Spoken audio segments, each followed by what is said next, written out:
నమస్కారం. లక్ష్మి చెప్పే కథలకు స్వాగతం. వీణులతో వీక్షించటానికి సిద్ధం కండి. ప్రియ సఖులు, ఇప్పుడు మనం ప్రముఖ రచయిత శ్రీ తులసి బాలకృష్ణ గారు రచించిన మనసులు చేసుకున్న పెళ్ళి అనే ఓ చక్కటి కథను విందామండి. ఈ కథ 1976 మార్చి నెలలో యువ మాసపత్రికలో ప్రచురింపబడింది. ఇక కథ మొదలు పెట్టేస్తున్నానండి.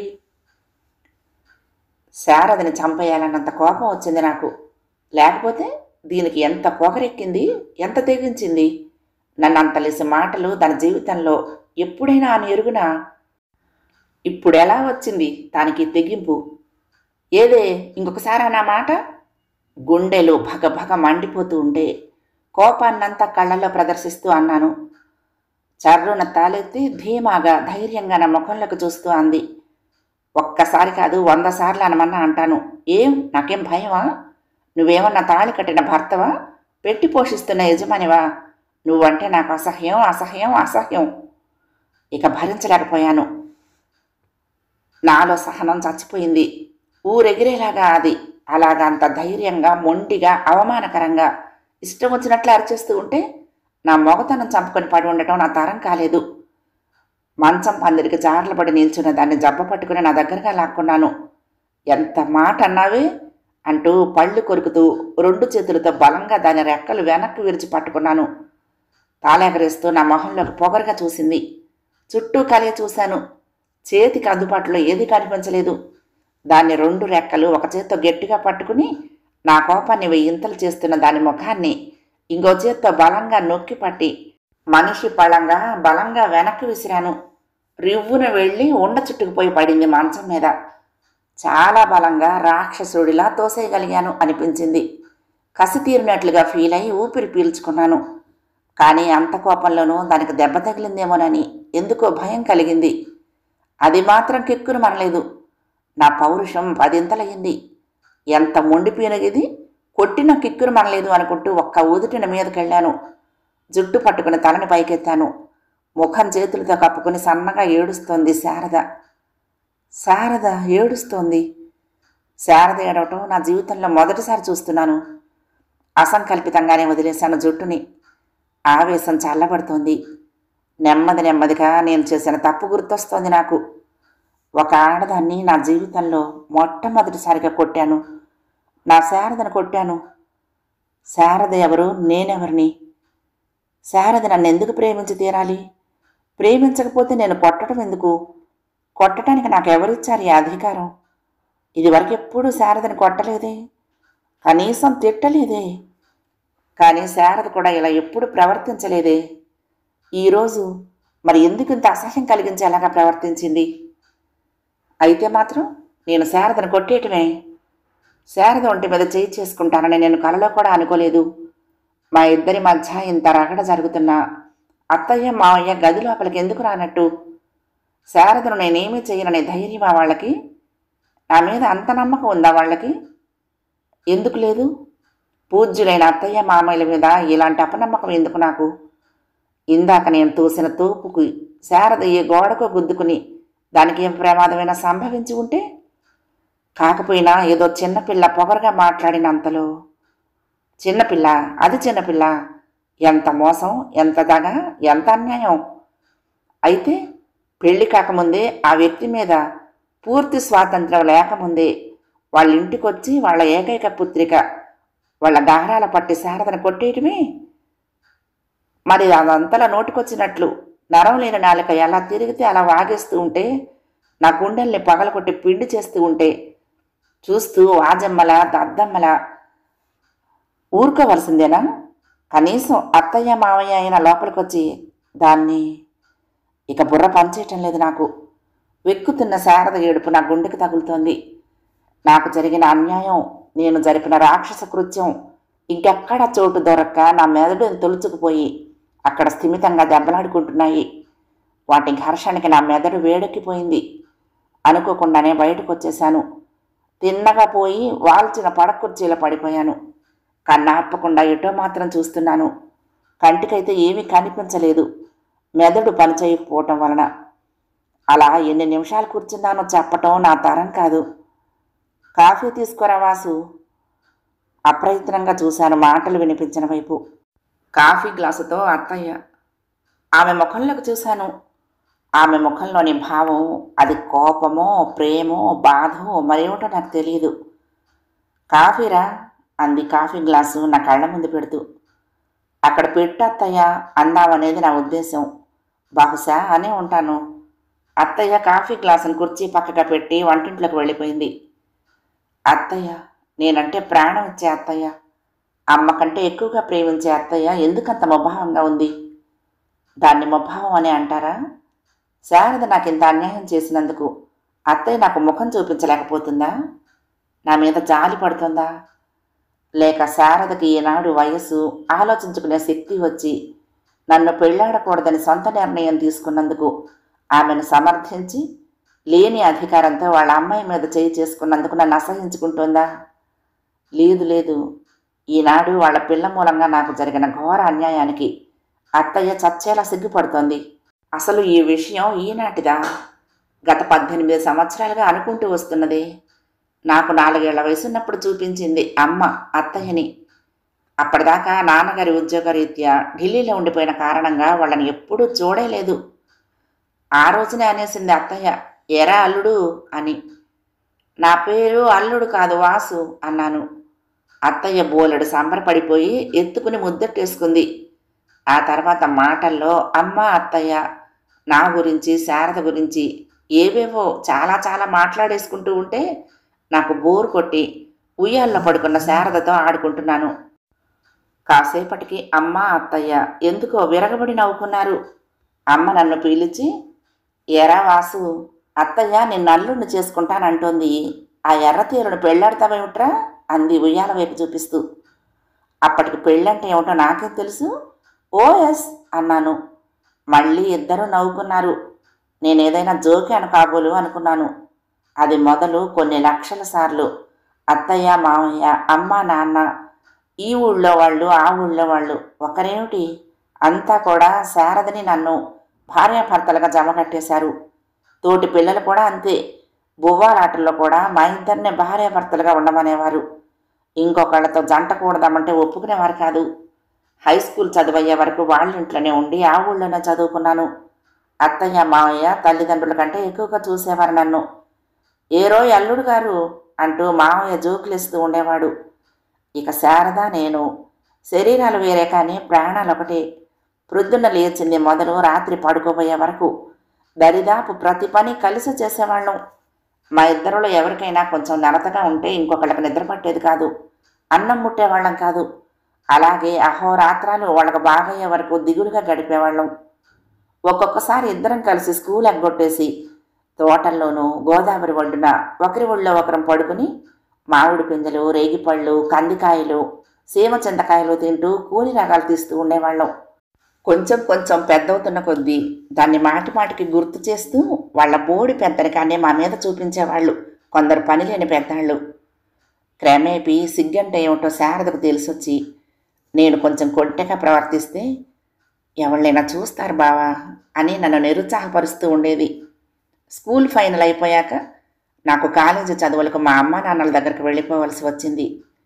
వర్ణనాతీతమైన బాధతో మా ఎడబాటు జరిగింది. కాలేజీలో చేరానన్న మాటే కానీ ఒక్క ముక్క కూడా బుర్రకెక్కేది కాదు. అనునిత్యం శారద తలంపే. పుస్తకాల నిండా శారద బొమ్మలు ఎగ్గిస్తుండేవాణ్ణి. ప్రతిరోజు ఉత్తరాలు రాస్తూ ఉండేవాణ్ణి. ఆమె కూడా అంతే. పిచ్చెక్కుతుందేమో కూడాను వీడికి అని అమ్మ భయపడేది. నాన్నగారు నన్ను కేకలేసేవారు. వారం వారం శారద వాళ్ళ ఊరు పోయిస్తూ ఉండేవాణ్ణి. పోనీ శారదను మా ఊరొచ్చి ఉండమందామంటే అత్తయ్య, మామయ్య శారదను విడిచి ఒక్క క్షణం ఉండలేరు. వేరే మార్గం లేక వారం వారం వాళ్ళ ఊరు వెళ్ళి శారదను కలుసుకుని ఒకరోజు ఒక క్షణంలా గడిపేసి బాధగా మా ఊరు వచ్చేస్తూ ఉండేవాణ్ణి. BA ఫస్ట్ క్లాసులో పాస్ అయ్యాను. దానికి శారద అనునిత్యం నా మేలు కోరుతూ చేసిన పూజలే కారణం కావచ్చు. రిజల్ట్స్ వచ్చిన తర్వాత MA చదువుతావేమిట్రా అన్నారు నాన్నగారు. నా వల్ల కాదు నాన్న అని చెప్పేశాను నిర్మోహమాటంగా. అయితే ఇక ఎక్కే గుమ్మం దిగే గుమ్మమేనన్నమాట అన్నారు. ఆ అవసరం లేదులేండి, పొరపాటున క్లాస్ ఒకటి వచ్చిందిగా, ఎక్కడో అక్కడ ఉద్యోగం దొరకపోదు అన్నాను. ఉద్యోగరీత్యా నేను మద్రాసు వెళ్లాల్సి వచ్చింది. నాన్నగారు కూడా ట్రాన్స్ఫర్ చేయించుకుని మద్రాసు వచ్చేశారు. అప్పటి నుంచి వారం వారం కూడా కలుసుకోలేకపోతున్నందుకు శారద నేను కుమిలిపోయాము. ఉత్తరాలు రాసుకోవటం మాత్రం మా నిత్యకృత్యాల్లో ఒకటైపోయింది. సంవత్సరం పూర్తవుతూనే నెల్లాళ్లు సెలవు పెట్టి శారదతో గడపాలని నిశ్చయించుకున్నాను. ఒకరోజు నా అమ్మతో శారదను విడిచి ఉండలేకపోతున్నానని, త్వరలో ముహూర్తం పెట్టించమని సిగ్గు విడిచి చెప్పేశాను. దానికి అమ్మ చెప్పిన జవాబు విని నా తల తిరిగిపోయింది. మంచి కట్నం వచ్చే సంబంధాలు అనేకం వస్తున్నాయని, శారదను మర్చిపోమ్మని చెప్పింది అమ్మ. నాన్నగారి అభిప్రాయం కూడా అదేనని తెలిసిపోయింది. నేను పెళ్ళంటూ చేసుకుంటే శారదనే చేసుకుంటానని ఖచ్చితంగా చెప్పేశాను. రోజులు గడుస్తున్న కొద్దీ అమ్మా నాన్నల ప్రవర్తనను బట్టి శారదని నన్ను విడదీయటానికి వాళ్ళు బాగా ప్రయత్నిస్తున్నారనే అనుమానం నాకు బలవంతం కాసొచ్చింది. కొన్నిసార్లు శారద నుండి నాకు వచ్చిన ఉత్తరాలు దాచేయటం, దాని మీద వాళ్లతో నాకు ఘర్షణలు జరగటం కూడా జరిగిపోయాయి. పరస్పరం అభిమానించుకునే మనసులు దూరం అవుతున్న కొద్దీ వాళ్ళ మధ్య ప్రేమ పెరిగిపోతుందంటారు. మా ఇద్దరి విషయంలోనూ అదే జరిగింది.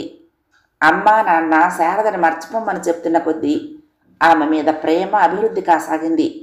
తుచ్చమైన కట్నం కోసం పుట్టి బుద్ధిరిగినప్పటి నుంచి నన్నే నమ్ముకున్న శారదకు అన్యాయం చేయనని ఖచ్చితంగా చెప్పేశాను ఇంట్లో.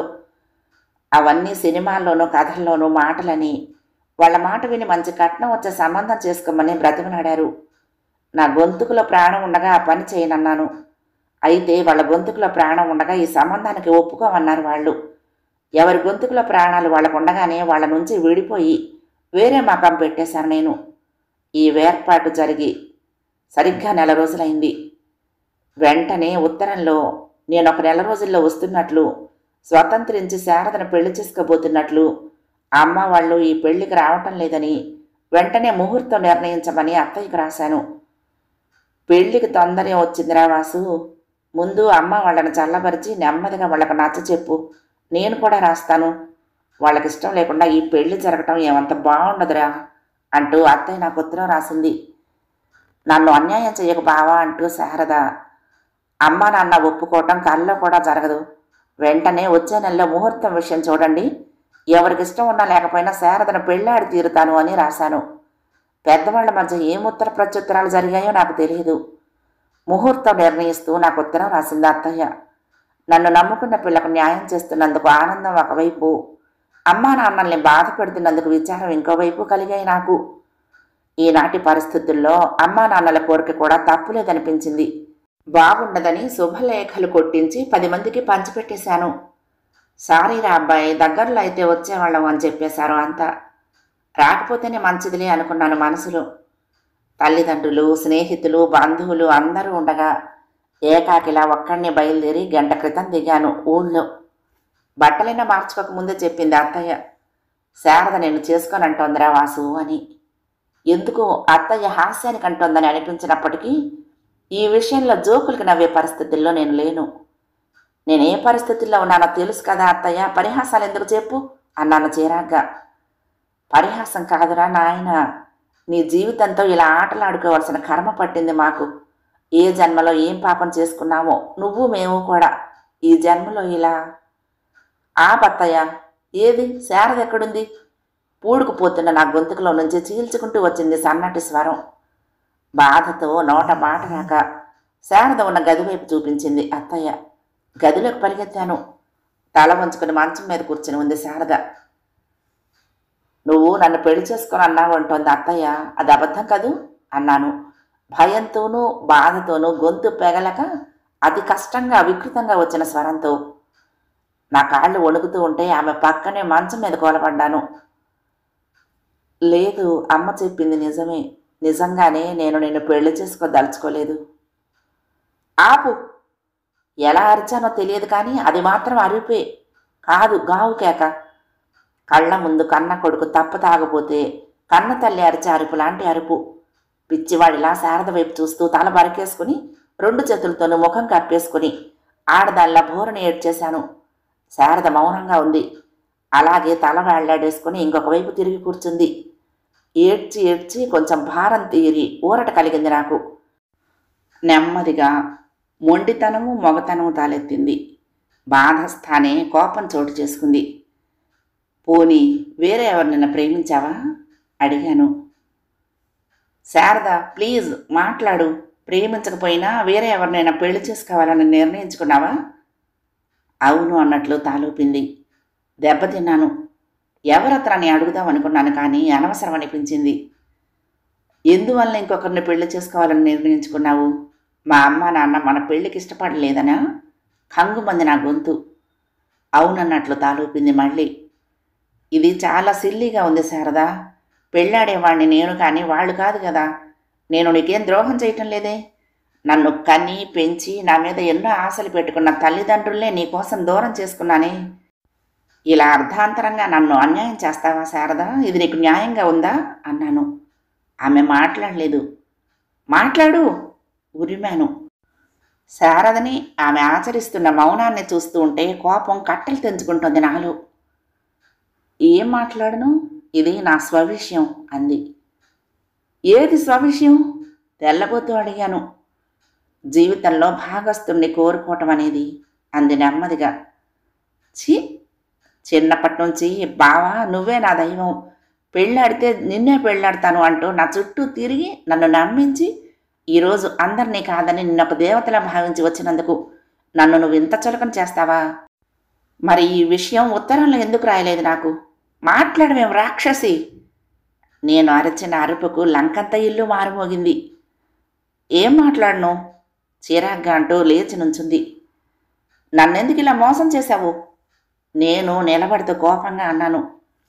నేనేం మోసం చేశాను అంది నంగనాచిలా. ఏం మోసం చేశావా? చిన్నప్పటి నుంచి నేనంటే నీకు ఇష్టం అన్నట్లు ఎందుకు నటించావు? నేనేమి నటించలేదు. నువ్వే నన్ను నీ వెనక తిరిగేలా చేసుకున్నావు. చిన్నతనంలో చేసిన తప్పుకి ఇప్పుడు బాధపడుతున్నాను అంది. చిన్నతనంలో చేసిన తప్ప? 4 రోజుల క్రితం వరకు తాళి కట్టిన భార్య కంటే ఎక్కువగా ఉత్తరాలు రాసిన దానివి. ఇంతలోనే చిన్నతనంపై పెద్దదానివి అయిపోయావా? అరిచాను. అనవసరం, నువ్వు ఇక నాతో మాట్లాడొద్దు. దూరంగా పోయింది. ఏం? ఎందుకని? మొండిగా దగ్గరగా వెళ్ళాను. నువ్వంటేనే నాకు అసహ్యం గబుక్కున అనేసింది. మళ్ళీ తెల్లబోయాను. సభకి ముఖ్య అతిథిగా పిలిచి బట్టలు విప్పి నగ్నంగా వేదిక మీద నిలబెట్టినట్లయింది నాకు. శారదను చంపేయాలన్నంత కోపం వచ్చింది నాకు. మరి ఏం బాధపడకురా అబ్బాయి, దానికేం రోగం వచ్చిందో ఈ పాడు బుద్ధి పుట్టింది. మేమెంత నచ్చ చెప్పినా వినటం లేదు. నీకేం రాజా లాంటి కుర్రాడివి, బంగారం లాంటి సంబంధం దొరుకుతుంది. ఏదో చెప్తున్నాడు మావయ్య మంచం మీద లేచి కూర్చుంటూ. అనవసరం మావయ్య, దయచేసి నన్నెవరూ పలకరించకండి అంటూ పడక కుర్చీలో నుంచి నెమ్మదిగా లేచి శారద గదిలోకి వెళ్ళాను. తలగడలో ముఖం దాచుకుని పరుపు మీద అపసవ్యంగా శోష కొట్టినట్లు పడి ఉంది శారద. ఆమె దగ్గరగా వెళ్ళాను. మంచానికి 2 అడుగుల దూరంలో నిలబడ్డాను. శారద, నన్ను క్షమించు. నీ మనసు బాధ పెట్టాను. మన పెళ్ళి కేవలం నా ఇష్టం మీద జరిగితే అది అన్యాయం. నీ మనసు తెలిసి నిన్ను బలవంతంగా పెళ్ళాడబూనుకుంటే అది మూర్ఖత్వం.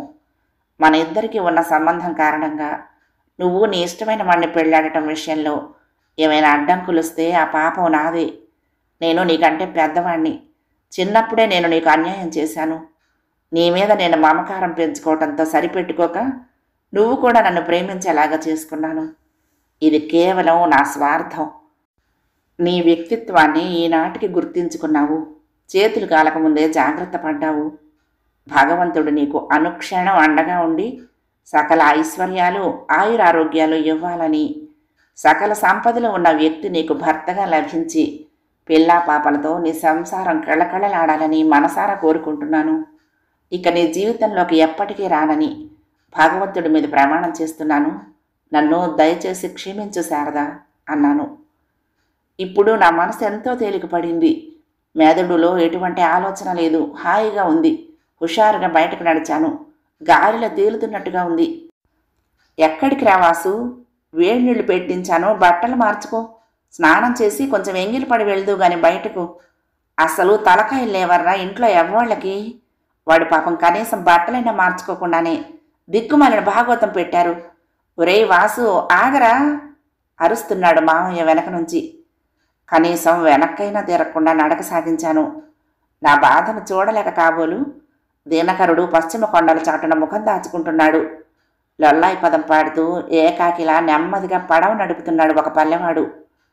జీవితంలో దగా పడ్డందుకు బాధపడాలో, భవబంధాలు తెంపుకుని స్వతంత్ర జీవనైనందుకు సంతోషించాలో తెలియక శూన్యంలోకి చూస్తూ మెట్టి మీద కూర్చుని ఉన్నాను నేను.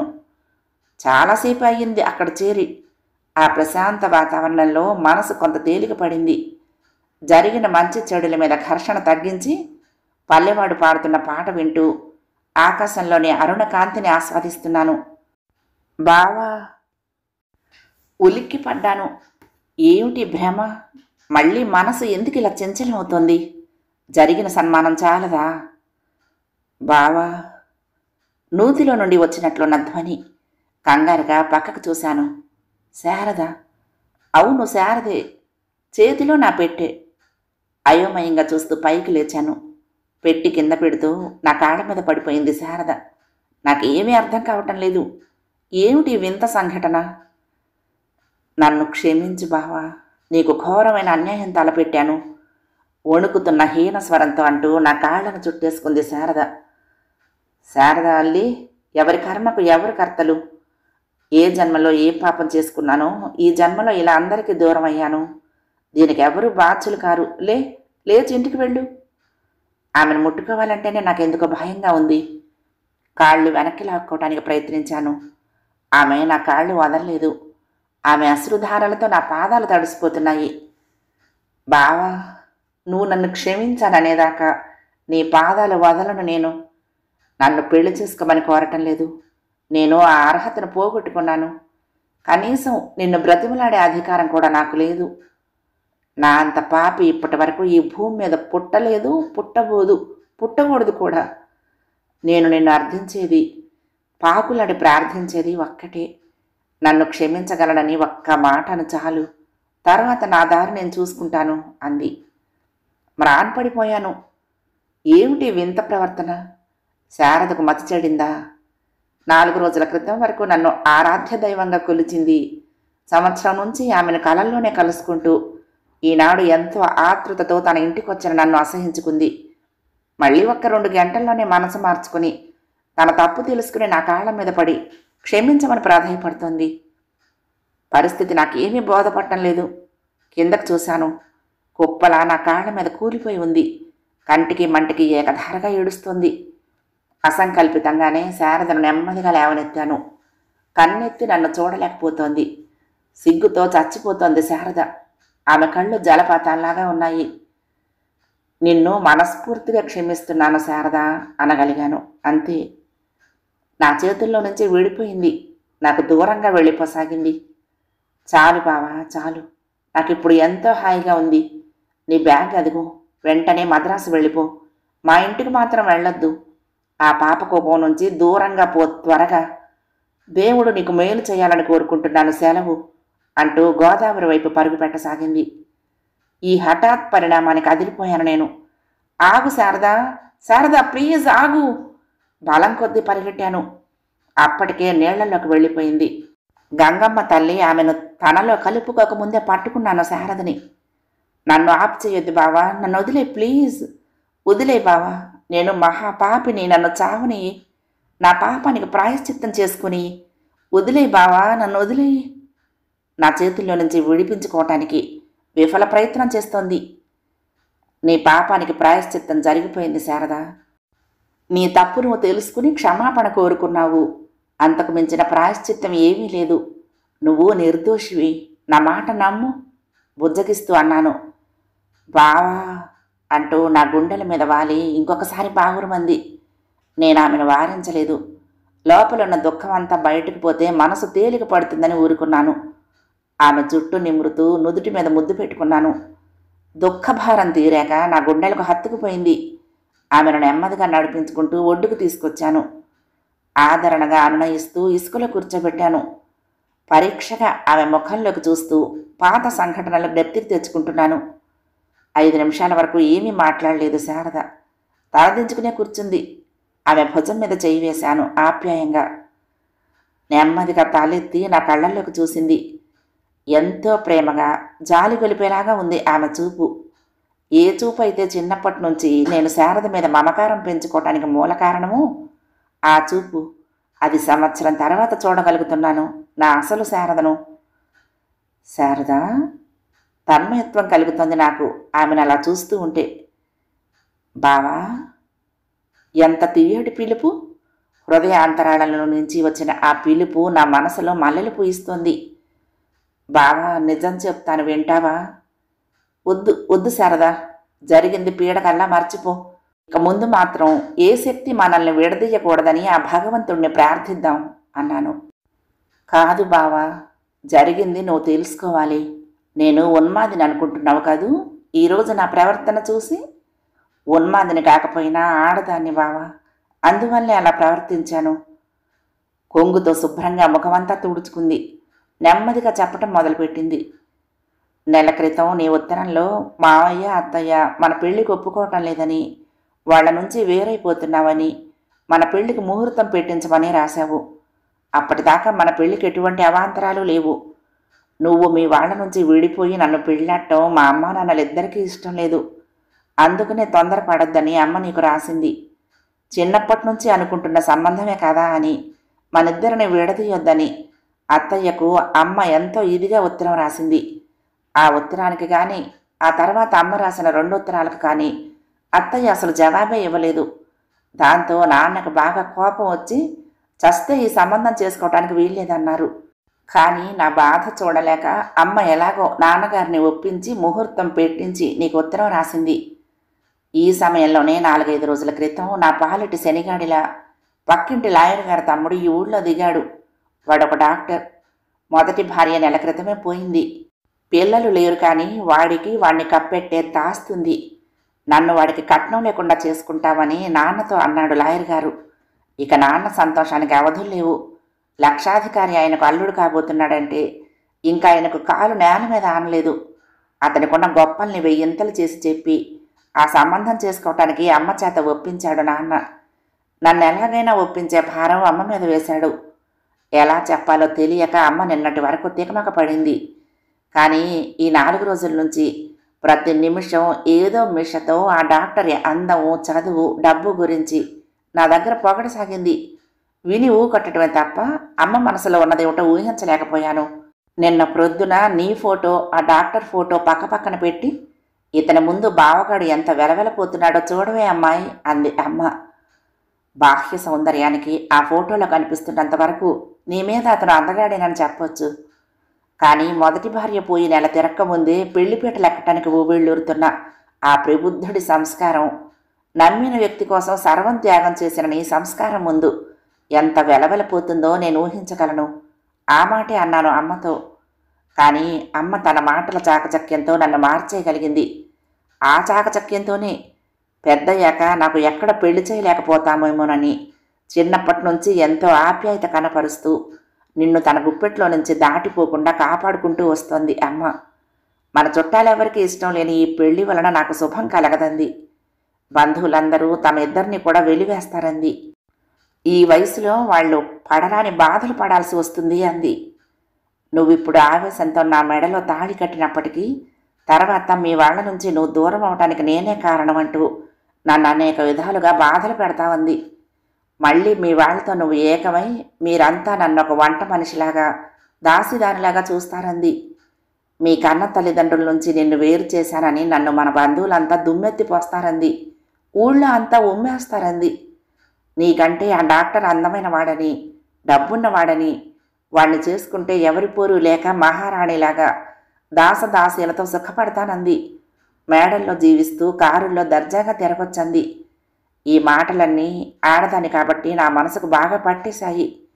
నిన్ను పెళ్ళాడితే ఆమె చెప్పిన బాధలన్నీ పడాలనే భయం, అతన్ని పెళ్ళాడితే అమ్మ చెప్పినట్లుగా మేడల్లో జీవిస్తూ కార్లలో తిరగొచ్చనే ఆశ కలిగాయి నాలో.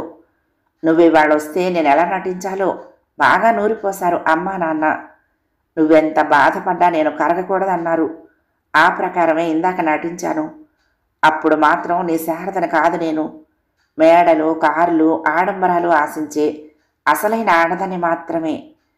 ప్రాణం కన్నా మిన్నగా ప్రేమించే భర్త అనురాగమే ₹1,00,00,000 పెట్టు అని అర్థం చేసుకోలేని ఆ అబలను మాత్రమే. అప్పుడు నువ్వు కోపంగా నన్ను తోసినప్పటిదాకా నీ శారదను కాదు నేను.